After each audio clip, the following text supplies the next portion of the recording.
What would you do if the people who loved you the most forced you to give up on your biggest dream? That wasn't just a question. It became my reality. Growing up, I always knew exactly what I wanted. I wanted to be a fashion designer. While other children spent their time watching cartoons or playing outside, I spent mine sketching dresses, mixing colors, and turning old pieces of fabric into beautiful outfits. I didn't just love fashion, I was obsessed with it. I dreamed of owning a fashion brand that people all over the world would wear. But in my family, dreams didn't matter. My parents believed success only comes from a respectable profession. Medicine, law, engineering, or mass communication. Anything outside those careers was considered a waste of potential. Whenever I mentioned fashion, my father would laugh. Fashion is for people who couldn't make it in school. Those words hurt my feelings every single time. I tried explaining that fashion wasn't just a hobby. It was my purpose, my passion, the only career I could truly see myself doing for the rest of my life. But no one believed.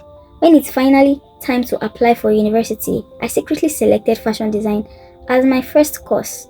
For the first time in my life, I felt hopeful. I thought my future was finally in my own hands until my father found out. That evening, he called a family meeting. My mother, my uncles, my aunts, even my grandmother. One after the other, they told me I was making the biggest mistake of my life. They said fashion wasn't a real career. They said I would end up poor. They said I would embarrass the family. By the end of the night, I was emotionally exhausted. I couldn't fight anymore. The next morning, my father personally changed my course to mass communication. When my admission letter arrived, everyone celebrated. Everyone except me. From my very first lecture, I knew I had made the biggest mistake of my life.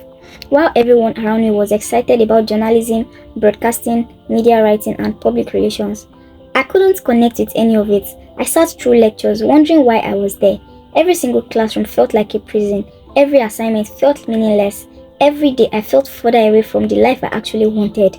My grades slowly started dropping. I lost motivation. I stopped attending classes regularly. I became withdrawn, quiet, unhappy. Then one afternoon, after failing 2 major mass communication courses, I locked myself in my hostel room and cried. I felt like I had failed my parents and failed myself. Out of frustration, I called my older cousin, Ada. She listened without interrupting. When I finally stopped crying, she asked me one simple question. Are you living your life or your parents' life? That question stayed with me. That night, I picked up my sketchbook again. For the first time in months, I felt alive. From that day on, I secretly spent my nights designing clothes. I shared my fashion sketches on social media. At first, only few people noticed. Then someone asked, "Can you make this outfit for me?" I couldn't believe it. Someone actually wanted to pay me for something I loved doing. I made the outfit. The customer loved it. They referred another customer. Then another and another. Before long, my hostel room had turned into a mini fashion studio. Fabric rolls covered the floor. Measuring tapes hung everywhere.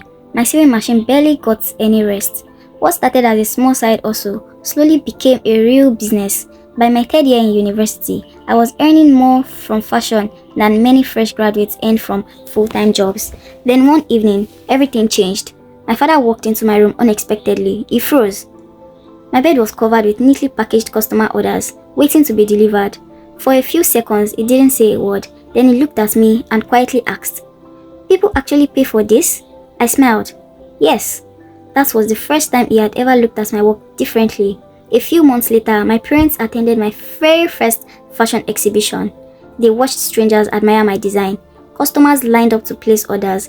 People took photos of wearing clothes I had created. I looked over at my parents. For the first time, I didn't see disappointment. I saw pride. Today, I run my own successful fashion brand. Looking back, I don't blame my parents. They genuinely believed they were protecting my future. But I also learned one of the most important lessons of my life. Your family can guide you. They can advise you. They can even worry about your future. But they should never choose your entire future for you. Because at the end of the day, you're the one who wakes up every morning and live with the consequences of the decision. If you were in my shoes, would you have followed your dream or obeyed your parents? Let me know in the comments. And if the story resonates with you, don't forget to like, subscribe, and share it with someone who needs to hear this today.